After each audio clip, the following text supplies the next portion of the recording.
আর ঘুমের ওষুধ তো ভাই কোন পাওয়ার ঘুমের ওষুধ খায় একমাত্র আল্লাহ জানে।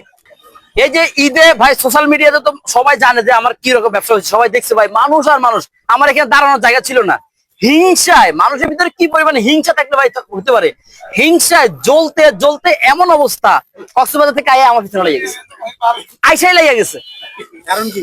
ওই যে হিংসা সহ্য হতেছে না। জাকির ভাই তো ভাই সব কামাই ফেলতেছে, আমি কি করলাম জীবনে?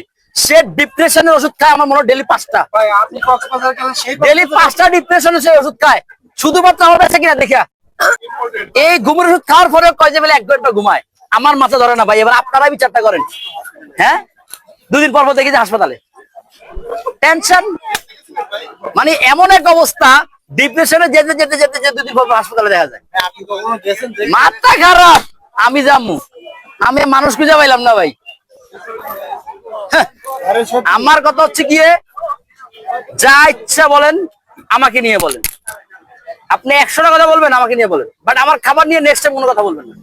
আর আপনি যেটা বলছেন, আপনি ভিডিওতে যদি সরি না বলেন ততদিন পর্যন্ত কিন্তু আমি আপনাকে ছেড়ে কথা বলবো না। আর চিপাই আসবেন, হ্যাঁ ভুলে দেন, এই যে চিপাই বারবার কিন্তু সুযোগ থাকে না, এই চিপাই আসবেন না। এবার চিপাই আসলে আগে যেরকম ধুয়ে দিছি বাংলা, তখন কিন্তু ক্যামেরার সামনে ধুই নাই, এবার ক্যামেরার সামনে ধুমু ইনশাল্লাহ। ওইবার ক্যামেরার পিছনে ধুইছি, কেউ করতে পারবো না ভাই।